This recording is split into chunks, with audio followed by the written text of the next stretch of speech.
आज दोस्तों अगर यूरोप आते हो, यूरोप आने के बाद जो टेस्ट होते हैं अगर वो टेस्ट क्लियर नहीं कर पाते हो, फेल हो जाते हो, तो फिर क्या होगा। और बहुत सारे मेरे भाई यही क्वेश्चन करते हैं कि भैया जैसे सऊदी में जाके अरबिक सीख लिया वैसे यहाँ पे आके हम इंग्लिश सीख लेंगे, क्या ऐसा पॉसिबल है। मैं ये सारी चीज़ें आपको बताऊंगा इस वीडियो में, बस आप मेरे वीडियो के लास्ट तक बने रहिएगा। फाइनली चलते हैं गाड़ी में और ये सारी चीज़ें बताते हैं। तो हाँ जी दोस्तों, सभी को नमस्कार, सत श्री अकाल, सलाम आदाब। मैं Sujeet Kumar Yadav, Europe truck driver.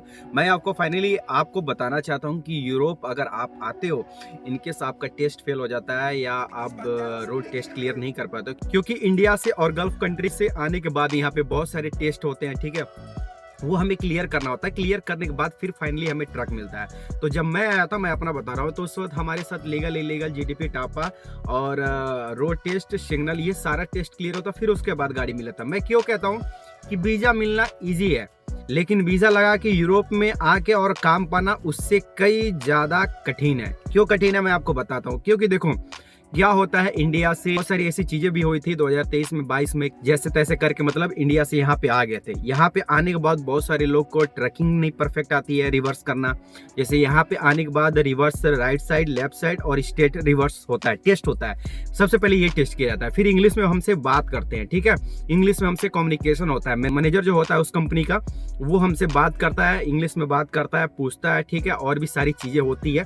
तो टेस्ट होने के बाद, रिवर्स टेस्ट होने के बाद हमसे बात करता है। बात करने के बाद उससे पहले एक थ्योरी टेस्ट होता है। थ्योरी टेस्ट ये होता है कि वो देखते हैं आपका माइंड कितना अच्छा काम कर रहा है और कितना आपको नॉलेज है, ठीक है। वो आपको कंप्यूटर पे बैठा के 20-25 क्वेश्चन में कम से कम आपको 15 सही करना होता है। लेकिन हालांकि थ्योरी टेस्ट में मैंने बहुत लोगों को देखा है कि वो फेल हो जाते हैं। वहां पे फेल होना कोई बड़ी बात नहीं है, वो आपको बस माइंड चेक करता है कि आपकी माइंड कितनी परफेक्ट है और कितनी आपको नॉलेज है, ठीक है।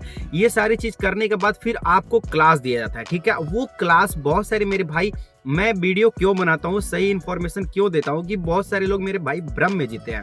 भ्रम में ये जीते हैं कि देखो मेरी थोड़ी सी बात तकलीफ हुई, उसके लिए आई एम रियली सॉरी, लेकिन हमें समझना चाहिए और ये चीज जानना चाहिए। क्योंकि देखो कुछ लोग हैं, ठीक है, अपने इंडिया में गल्फ कंट्री में बहुत समझदार है, वो चीज को समझते हैं। कुछ लोग ऐसे भी होते हैं जो जिनको नहीं मालूम होता, जिनको नहीं समझ में होता है। तो मैं उनके लिए मैं पर्सनली बता रहा हूँ कि बहुत सारे लोग भाई सोचते हैं कि जैसे हम सऊदी में गए, ठीक है, गल्फ कंट्री, किसी गल्फ कंट्री में चले गए, वहां पे जाने के बाद हमें क्या होता है, अरबिक नहीं आती है, ठीक है। सऊदी में तो मैं आपको बताना चाहता हूँ अरबी चलता ही है, आपको भी मालूम होगा। तो अरबिक नहीं आती है, तो वहां पे क्या होता है, 1 साल बाद 2 साल बाद धीरे धीरे आदमी को, जो इंडिया से गया होता है या एशिया के किसी कंट्री से गया होता है, तो उसको धीरे धीरे क्या होता है, अरबिक आने लगती है, ठीक है। और जब अरबिक आती है तो वो धीरे धीरे बोलते बोलते बोलते बोलते उसके पास एक्सपीरियंस हो जाता है, वो बढ़िया अरबी बोलने लगता है। मेरे बहुत सारे भाई ऐसे हैं जो सऊदी में काम करते हैं और उनको अरबी पूरा बढ़िया सा आता है, परफेक्ट आता है, जो कि 3 साल 4 साल 5 साल लगाने के बाद उनको अरबी पूरा अच्छी तरह से आ जाता है। तो माइंड में देखो, मैं मेन टॉपिक पाता हूँ, माइंड में क्या होता है कि भाई जैसे हम सऊदी गए, सऊदी जाने के बाद हमें 3 साल बाद 2 साल बाद अरबी आने लगी, वैसे हम अंग्रेज कंट्री में जाएंगे, गोरे कंट्री में जाएंगे, वहां पे बहुत सारे अंग्रेज होंगे, बात करते करते उस माहौल में रहते रहते हम इंग्लिश सीख जाएंगे। लेकिन ऐसा नहीं है दोस्तों, ये मेरा एक्सपीरियंस है, ये मेरा मानना है। यहाँ पे आपको मैं बताऊं, हर कंट्री का अलग अलग लैंग्वेज है, ये आपको मालूम होगा, ठीक है। अगर मेरे वीडियोस अगर फर्स्ट टाइम आप जान रहे हो तो ये जान लो कि हर कंट्री का अलग अलग लैंग्वेज है। पोलैंड का पोलिश, फ्रांस का फ्रेंच, ठीक है, फिनलैंड का फिनलैंड है, लिथुआनिया का लिथुआनियन है, लातविया का लातविया लैंग्वेज है, ठीक, स्पेन का स्पेनिश लैंग्वेज है, इटली का इटालियन लैंग्वेज है। सबकी अपनी अपनी लैंग्वेज है, हर कंट्री का अलग अलग लैंग्वेज है। लेकिन इंटरनेशनल लैंग्वेज क्या होता है, इंग्लिश होता है, ये तो सबको मालूम है।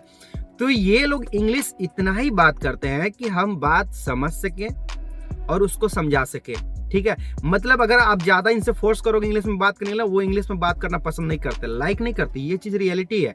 लेकिन जो एशिया से आया होता है, जो एशिया का बंदा होता है, जैसे इंडिया, पाकिस्तान, बांग्लादेश, ठीक है, नेपाल, इस कंट्री से आया होता है, तो उनको भी मालूम होता है कि ये लोकल लैंग्वेज तो बोल नहीं पाएंगे, बोलेंगे तो इंग्लिश में बोलेंगे। तो वो इंग्लिश इतना ही बात करते हैं कि मतलब आपको बता सके कि आप गाड़ी यहाँ पे जाइए, लगाइए, ये जाना है, यहाँ पे लोडिंग करना है, ये करना है, वो करना है, फलाना ठिकाना, दिस दैट जो भी है, वो जितनी भी कम्युनिकेशन होती है वहाँ पे, वो सारा इंग्लिश में बात होता है, ठीक है। हालांकि बहुत अच्छे अच्छे बात भी करते हैं, नीदरलैंड साइड में जाओगे तो बहुत अच्छे इंग्लिश में बात करेंगे। ये बहुत सारे लोग के माइंड में ये भी रहता है भैया हम गूगल ट्रांसलेट यूज कर लेंगे, लेकिन बहुत जगह ऐसी सिचुएशन आती है कि वहाँ पे हम ट्रांसलेटर यूज नहीं कर सकते हैं, ठीक है। ऑफिस में गए, वहाँ पे डायरेक्ट मैनेजर होगा उस कंपनी का, या उस कंपनी का ऑफिस मैन जो होगा, उससे डायरेक्ट इंग्लिश में बात करना है, कैसे क्या करना है, कैसे क्या नहीं करना है। तो बहुत सारी सारी इंग्लिश में बात होती है, ये चीज़ रियलिटी है, लेकिन उतना ही बात करते हैं जितना काम चल सके, ठीक है। आप सोचते हैं क्या उनके माहौल में रहेंगे, उनके साथ यहाँ पे सबसे पहली बात, इनके साथ आप रह ही नहीं सकते हैं, ये माइंड से आप निकाल देना। जैसे हम अरबी के साथ, सऊदी के साथ हम लोग रह के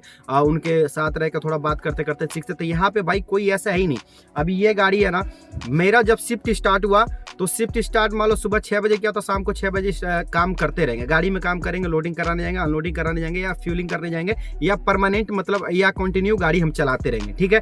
तो वहाँ पे आप बताओ, मुझे यहाँ पे 2 साल हो गया, लेकिन 2 साल में आज तक मैं कभी किसी अंग्रेज के साथ बैठ के बात नहीं हुआ, कोई कम्युनिकेशन नहीं हुआ यहाँ के लोगों से। बस वो इतना ही मतलब रखते हैं कि आप खाली करिए, अनलोडिंग करिए, ये वो फलाना दिखाना, दिस डेट बात करके पेपर ऊपर देके सारा कुछ आपको रेडी करके निकाल देते कंपनी से। तो ये पहला भ्रम हुआ हमारे अंदर कि भाई हम वहाँ पे जाएंगे तो हम इंग्लिश सीख लेंगे उनके साथ रहते हुए, लेकिन हालांकि ऐसा कुछ नहीं है।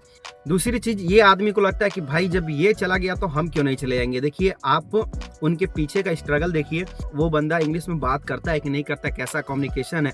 ऐसा नहीं है कि अगर आपके वो शहर से या आपके गांव से चला गया तो वो अनपढ़ होगा, जाके बस वहाँ पे सीख लिया इंग्लिश, बात कर लिया तो सब कुछ हो गया। अभी तक मैं क्यों बता रहा हूँ ये इंग्लिश के बारे में, ये चीज़ को हमें समझना चाहिए, हम डिटेल में इसीलिए बता रहे हैं। अगर आपको लंबी लगती होगी वीडियो, मुझे मालूम है बहुत सारे मेरे भाई बोर हो जाते हैं, लेकिन ये सुनना चाहिए, स्किप मत करिए और समझिए मैं क्या कह रहा हूँ, क्योंकि मेरे कहने का कुछ व्यू पॉइंट है।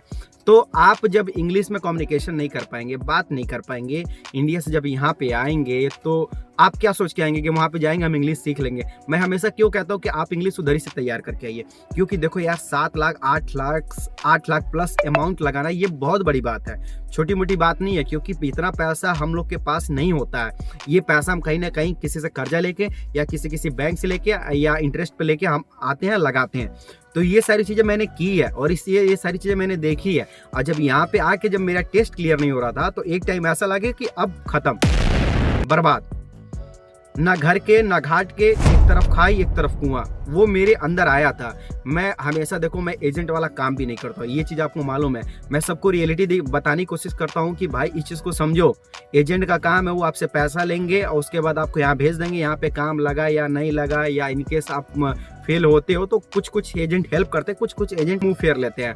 देखो जो अच्छे एजेंट होंगे वो सबसे पहले आपका इंग्लिश देखेंगे, वो इंग्लिश चेक करेंगे और क्या बोलते हैं ड्राइविंग आपका चेक करेंगे, फिर अप्लाई करेंगे। देखो जो फ्रॉड वाले एजेंट होते हैं ना, ऐसा बोलेंगे कि भैया आपको इतना पैसा मिलेगा, वहाँ पे जाओगे आपकी लाइफ सेट हो जाएगी, ऐसे ऐसे सपने दिखाएंगे ना कि आदमी उसके भ्रम में आ जाता है। तो हमें उसके भ्रम में नहीं आना, हमें समझना है, हमें अपने ऊपर काम करना है, हमें अपने ऊपर फोकस करना है। देखिए सीधी बात अगर 2 लफ्ज में बोलूँ ना, जिनको इंग्लिश नहीं आता वो प्लीज यूरोप के लिए मत ट्राई करिए, क्योंकि आपके बहुत बड़े अमाउंट होंगे, 7 लाख 8 लाख रुपया, वो अगर आप खराब हो जाएंगे तो कल को आप बोलोगे कि भाई एक यूट्यूबर था, एक छोटा मोटा क्रिएटर था, वो भी नहीं बताया सुजीत भाई। तो मेरा काम है बताना, इस चीज़ को समझाना। हाँ, जिनको बेसिक इंग्लिश आती है, ऐसा नहीं है फ्लुएंट इंग्लिश चाहिए इनको, 4.5 या 5.5 बैंड चाहिए, इनको बेसिक इंग्लिश आती है, जैसे कहाँ जाना है, बात करना आना है, ये फलाना ढिकाना। जैसे मैं बहुत सारी वीडियो भी डाल रखा हूँ शॉर्ट वीडियो में कि मैनेजर कैसे बात करता है, ठीक है, डिस्पैचर कैसे बात करता है, कभी कभी गाड़ी खराब होती है तो मैकेनिक कैसे बात करता है। तो ये सारी चीज़ें हमें उतना आना चाहिए। हालांकि जो मेरी इंग्लिश है वो 60-70% है, तो उतनी अगर इंग्लिश आती है तो कोई दिक्कत नहीं है, 60% आती है तो कोई दिक्कत नहीं है। बेसिक इंग्लिश आनी चाहिए कि हम समझ सके, समझा सके कैसे कैसे गाड़ी लगाना है, कैसे बात करना है, कैसे कंपनी में बात करना, ये सारी चीज़ें समझना। अगर ये सारी चीज़ें आप नहीं समझोगे तो इंटरव्यू में या टेस्ट में फेल हो जाओगे, फिर आपके पैसे हो जाएंगे बर्बाद। और मैं आपको बताना चाहता हूँ, जब भी आप किसी कंपनी में आते हो तो आपसे सबसे पहले इंटरव्यू लेता है, टेस्ट लेता है, ठीक है, उसके बाद गाड़ी देता है, क्योंकि ये गाड़ी लाखों करोड़ों की होती है, तो ऐसे आपको तो गाड़ी दे नहीं देगा। दूसरी चीज, यूरोप में ऐसा कोई सिस्टम नहीं है कि आप पैसा दे के पास हो जाओ, ठीक है, या लाइसेंस ले लो, ऐसा कोई सिस्टम नहीं। इस भ्रम में आप बिल्कुल मत रहना कि वहाँ पे जाएंगे पैसा फेंकेंगे तो काम अपना हो जाएगा। यहाँ पे अगर इंटरव्यू क्लियर कर तो ठीक है, नहीं तो अच्छे लोग को मैं देखा हूँ जिनके पास 4 साल 5 साल की एक्सपीरियंस था, उनको मैं देखा हूँ फेल होते हुए और यहाँ से जाते हुए। हमारे बैच में बहुत सारे लोग आए थे, तो कुछ बैच वाले सिलेक्ट हुए थे, कुछ बैच वाले फेल होके यहाँ से उधर उधर भाग गए थे। तो ये सारी चीज़ें मैं इसलिए समझाता हूँ कि भाई आप अगर 7-8 लाख रुपया लगा के आते हो तो हमारे कहने का मतलब ये है कि हमें क्यों रिस्क लेना है, हमें पहले अपने हाथ मजबूत करने हैं, ठीक है। सीधी शब्द में बोलो, अगर इंग्लिश आती है तो अप्लाई करिए, नहीं आती है तो मत अप्लाई करिए। अगर आपको बहुत ज़्यादा ख्वाब है यूरोप आना, यूरोप आके काम करना, तो आपको सबसे पहले इंग्लिश पे फोकस करना चाहिए, लर्न करना चाहिए। We should know how to speak in English, you know.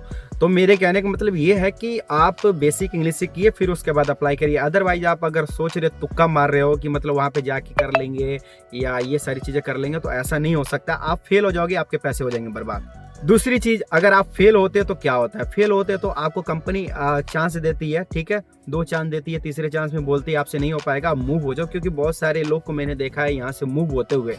तो वो सारी चीजें हमें समझनी है। देखो यार, मेरी ऐसी कोई बात करने का तरीका नहीं है जिससे आपको तकलीफ हो, मुझे मालूम बहुत सारे लोग को ये सारी चीजें तकलीफ हो रही होंगी, लेकिन हमारा मतलब ये है कि अगर ऊपर वाले ने यहाँ पे भेजा, उस लायक बनाया, तो हमें इन्फॉर्मेशन देना चाहिए अगले वाले के लिए, कि उसके मन में कोई डाउट ना रहे, उसके मन में, हमें मालूम बहुत सारी चीजें सोची जाती है। अभी मुझे भी ये भी मालूम है, मुझे बहुत सारे कमेंट करेंगे, भाई तू चला गया अभी ऐसे बोल रहा है, वैसे बोल रहा है। देखो ये रियलिटी, वो चीज मैं बोल रहा हूँ, अगर हम भी एजेंट की तरह मीठी मीठी बातें करते हैं, नहीं ऐसे चाहे वैसे, तो फिर हमारा क्या जाता, पैसे तो आपके बर्बाद होंगे, पैसे मेरे तो बर्बाद नहीं होंगे।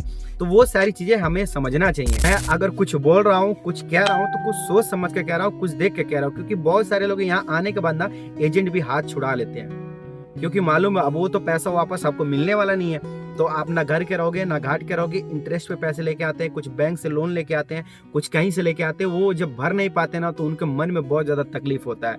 यहाँ पे सबसे बड़ी चीज है, कोई घूस गराबा नहीं चलता है, कोई लेन देन वाला काम नहीं होता कि आप ऐसे वैसे करके आप काम करा लोगे। यहाँ पे जो करना है स्वयं करना है।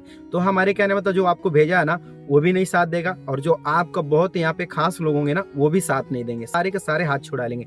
तो ये चीज समझना चाहिए आप लोगों को। बहुत सारी चीजें प्रॉब्लम फेस करनी पड़ती है। मैंने अच्छे अच्छे लोग को देखा है भटकते हुए, मैंने अच्छे अच्छे लोग को देखा हूँ तड़पते हुए। तो ये चीजें समझना चाहिए। हालांकि आपके मन में है यूरोप का कीड़ा, वो हम समझ सकते हैं। भगवान करे, ऊपर वाला करे कि आपकी मनोकामना पूर्ण हो, आप जल्द से जल्द आइए और सफल होइए और कमाइए, 2 पैसे अपने घर भेजिए, अपने माँ बाप का सेवा करिए।